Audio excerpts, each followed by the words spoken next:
MRC Fab once again in Kernersville, North Carolina. Time to make some more progress on the Caddy. And I've done a lot of research. I actually bought the SFI rulebook to put a $7.99 cert cage into the Cadillac. And upon reading it, I realized I don't want a $7.99 cage in my Cadillac street car. So I think we're going to stick with our goal of trying to run 8-second passes in this thing. Would I feel better about having a funny car style cage in this car? I would, but the problem is with that style cage in this car, no one can get in the back seat except a small child. And my goal for this car is to go out cruising with my friends, 4 or 5 deep, and then go click off 8-second passes at the drag strip while having air conditioning and power steering and all the creature comforts that make that Cadillac special. And a funny car cage just ain't gonna cut it. So we'll do a standard 850 style NHRA cert cage during this visit, and we're also going to put in the new rear end. Look, Quick Performance came through. The boys built us a braced floater style rear end that will accept either a 9-inch or 10-inch ring gear, like big dog stuff. I've never had a floater rear end in a drag car, and this thing is beefy. The axle tubes are 1/4 inch thick. It's got strange floating disc brakes, which we'll unbox here in a minute. I don't think we're ever gonna bend this thing. So to recap, goals for this visit are to put the rear end in, 4-link the car so we can finally bolt the wheels on, and then start the roll cage.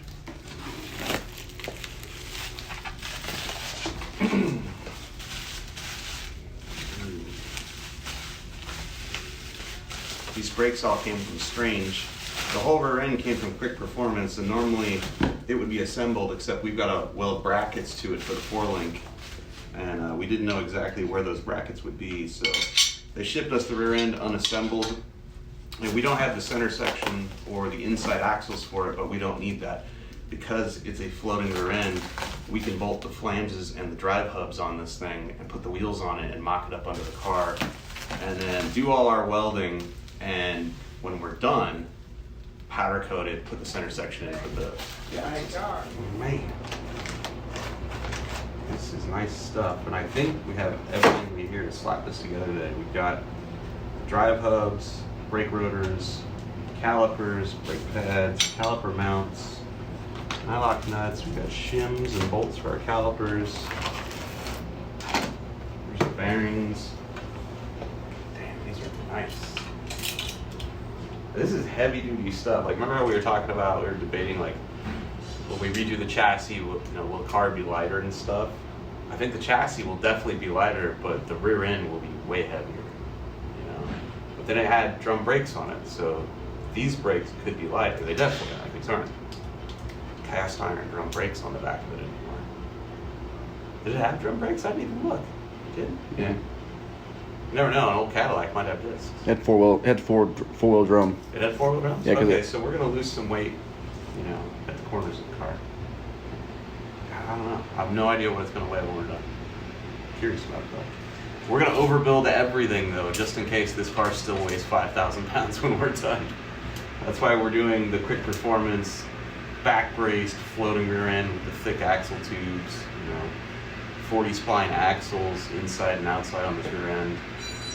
Whatever we can do to try to make this thing an actual street car that's reliable. Not a car that we're thrashing on every time we go to the drag strip, but a car that, air conditioning, stereo, power steering, power windows. We're gonna keep the glass. We're not gonna do a bunch of Lexan windows and all kinds of things on this car to try to turn it into a drag car. This will be a street car. Hopefully runs 8s.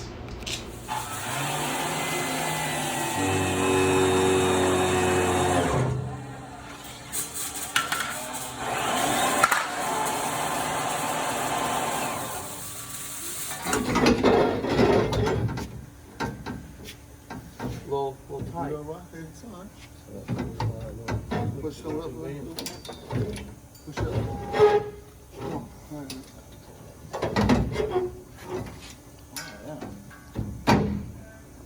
Hell, fire, son. Wow. Can you teach me how you did that? Because that's impressive. Just a couple scratches on the roof up there. I'd have about 9 pieces of tubing over there in the corner on the ground. It didn't work. But hey, don't jinx it. Don't say that. Oh my gosh. Yeah, That'll work. Will the interior panel go back in? that's what I'm worried about. That's what I was worried about on the dash of that truck yesterday. Because the seat's going to be nowhere near there. Like the seat's going to be further forward. So Where's the interior panel? Let me see. it is on the pallet rack, I think. Ben Tech, man. Where's the Ben fucking Tech. tape measure at? Where's the fucking tape measure at? That's right there. That old Stanley.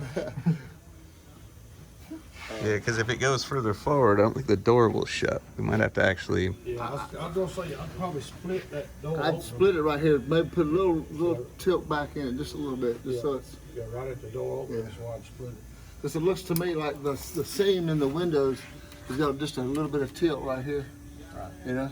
Right. So the bar needs to be. That right there. I believe it goes in there right there. Oh my. Grab it, I can't reach that far. Where's this go? Right here? No, it goes down lower. It goes farther forward? Forward and Yeah, lower. it's the armrest. Oh, that's the armrest. Okay. So that's gonna wrap around that. We might have to run through the drink holder. I don't smoke, so if you want to take out the ashtray, go ahead. Yeah? It goes a lot further down than that. Yeah. Yeah, level with the other armrest. Gotcha. Yeah, I mean, if we really take this out right Yeah, here. we should be all right right now. Every time you roll it, it like rotates on. Yep. You done anything yet? Doesn't look like it from here. If it has bented, it's bented very little. Yeah. It takes a minute. Oh, it's starting to now. Okay. That's gonna look cool though, because that's gonna follow the roof line real well and hide the bar. Yep. You look through the window, you won't even see that bar.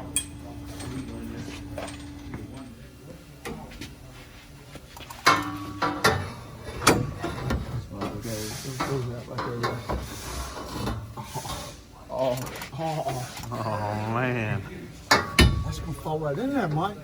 dude. Look at that.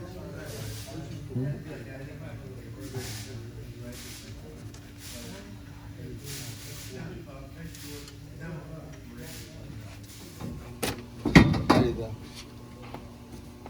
Let's see what's going on now.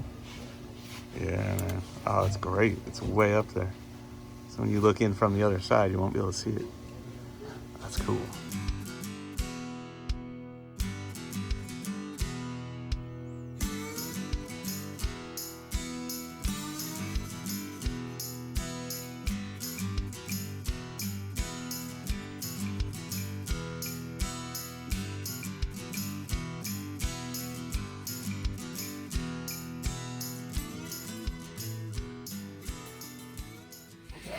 So you're saying this went in on the first shot, you wasted no tubing, and the other one, same deal. Yeah. Cut the radio. Cut the radio. Cut the radio. We need a light in here. You got a light around?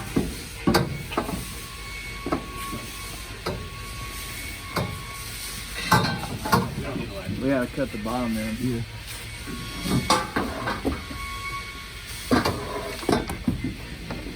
Oh my. Oh my. Oh my.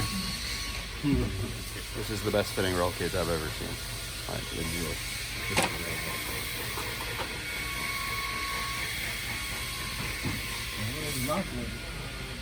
Did we not cut that down there?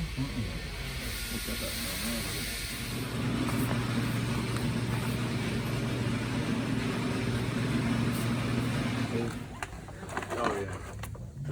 Gotta have the visor works. Oh yeah. Oh yeah.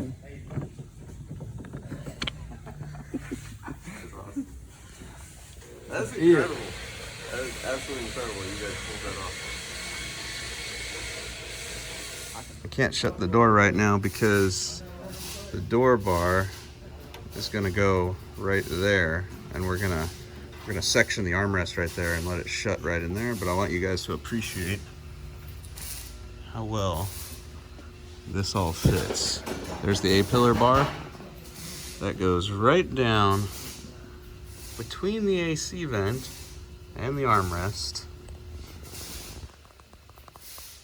The knee bar goes around the steering column. Like, this cage fits, dude. We still have sun visors that work. Rearview mirror still works. The vent window. Check this out. The vent window still works. Everything clears.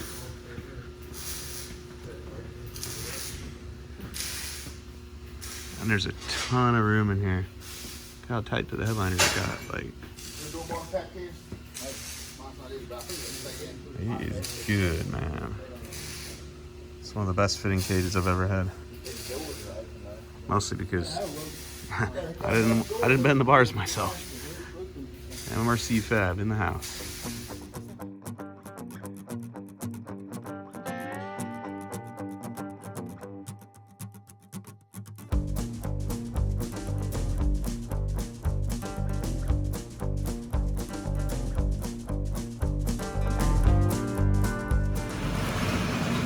Very close. It is.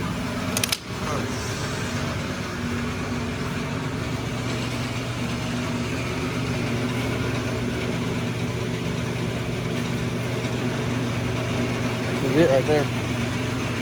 Cool. Yeah, let's go. Okay. They are tag teaming this. We are making huge progress today.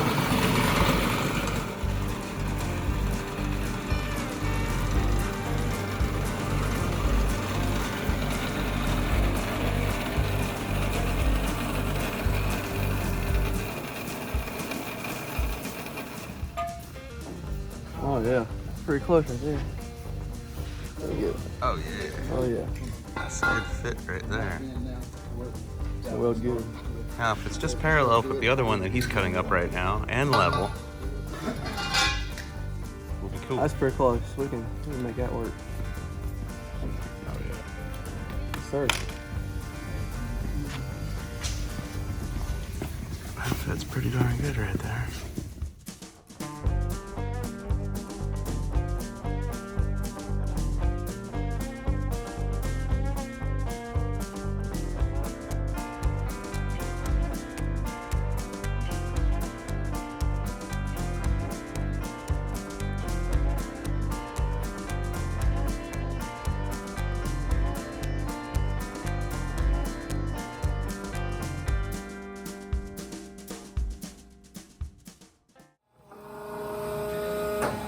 This, so this is a pressure valve. So what it does, when the manual rotates, the pressure valve actually forces the tubing into the bend to keep it from stretching too bad. And I've got it set at 45 degrees.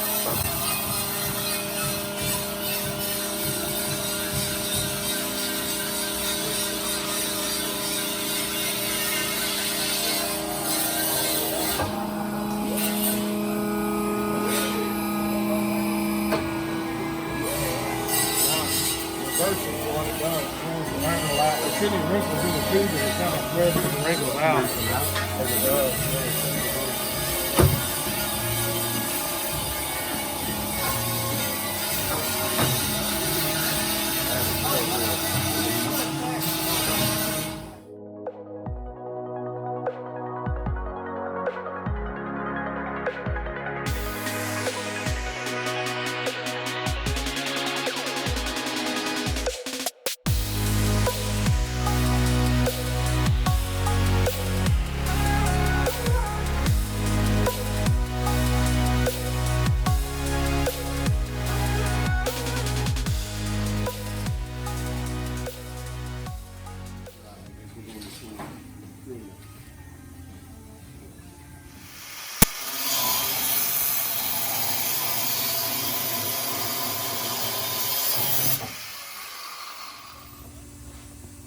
Well, we got good news. Not bad news. 245s is 90.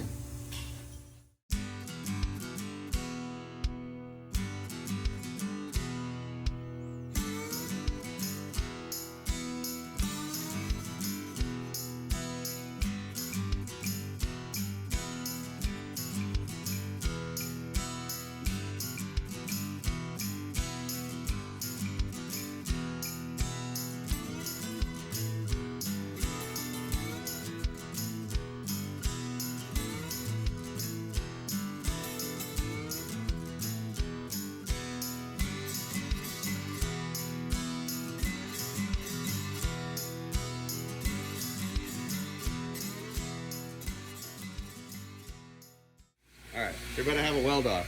Right. Right. Who's gonna make weld the brackets better? How we started? Well, we're gonna rock, paper, scissors. Who gets to Or rock, go paper, first scissors. Second. Yeah. All right, let's do it. All right. Rock, paper, scissors, shoot. That was easy. I got first and second. The first? Who's the judge? We gotta have a chance. Everybody We're the else. judge. We'll judge. We'll be super judgy about this. Because I am probably the worst MIG welder in the shop. Alright, Trey's going first, right? Yep. That's good. You get to see how good he does, and I'm worried about it. you ain't worried. I'm worried about it. He's not worried. Interview this guy. He's not worried. I'm not worried about it. So did you go to school to weld? Well, I mean, at school I went to, yeah, there was a welding class. I didn't get no certificate or anything in it, but we Trey, had to do all the stuff. where'd you learn how to weld? Chip Lane School. I tell you who taught me. My dad, when I was about eight, I had to weld on a race car because he tore it up. He tore it up.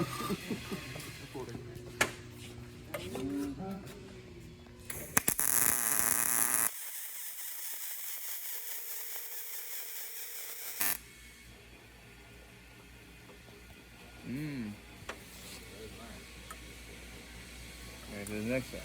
A lot of heat.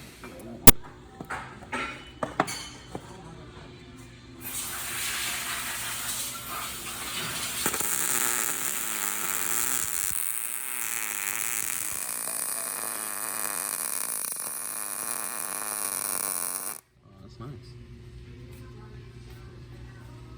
Well, Gino just sprayed one with So hanging it off the table like that is hard for me. I gotta have some support. Man. You ready to see what's winning fast? not steady.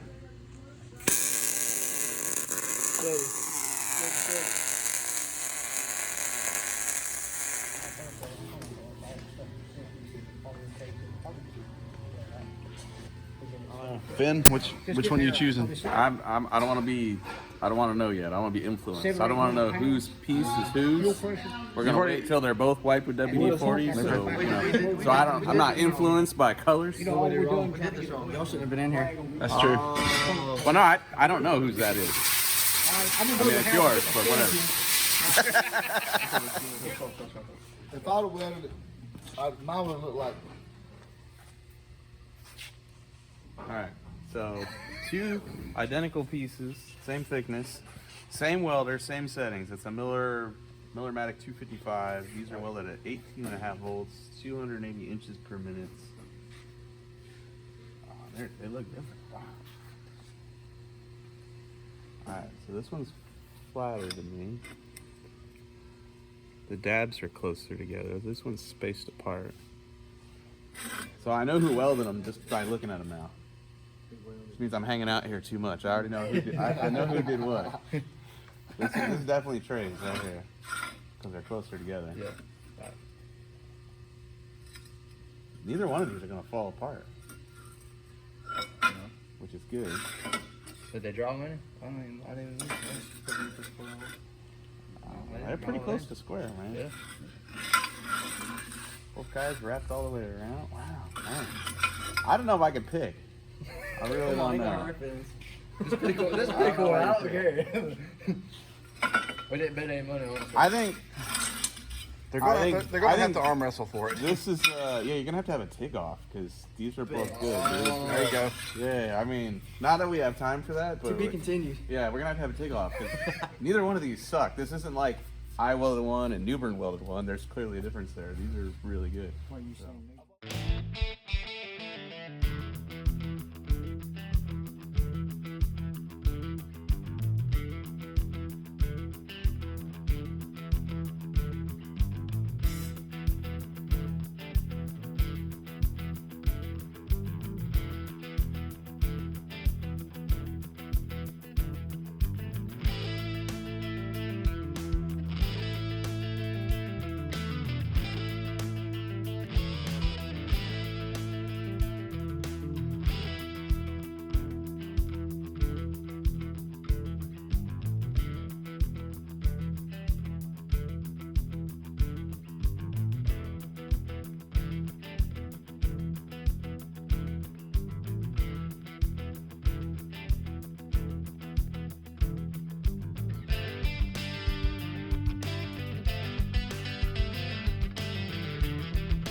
everything that was done back here was all in the name of saving the rear bench seat.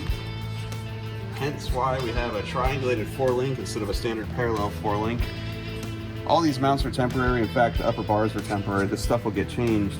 But the basic theory here is short triangulated bars that don't protrude into the area where the back seat would go, unlike a standard parallel 4-link would, or wishbone or anything like that. So these triangulated bars will locate the rear end side to side. The lower bars will locate it front to back. And all of it's very compact, fits under here. This is a new quick performance, full floating 9-inch rear end. It's got strange floating disc brakes on here. Mandrel bent frame rails, just like the front half of the chassis. I mean, this is really, really nice stuff. And again, it was all in the name of cutting up a 61 Caddy to go faster without really destroying the car. Like, the character of the car is here. We have the back seat. We're keeping all the creature comforts, the power windows, the stock glass, air conditioning, all that. But we're gonna end up with a car that's low to the ground, twin turbo, alcohol swilling, Tom Nelson racing engines, mill under the hood. And we're gonna try to go 8s in this thing in the quarter and cruise, you know, an actual street car, not a hacked up, not a lightweight race car. So stick with us, this build is gonna be awesome.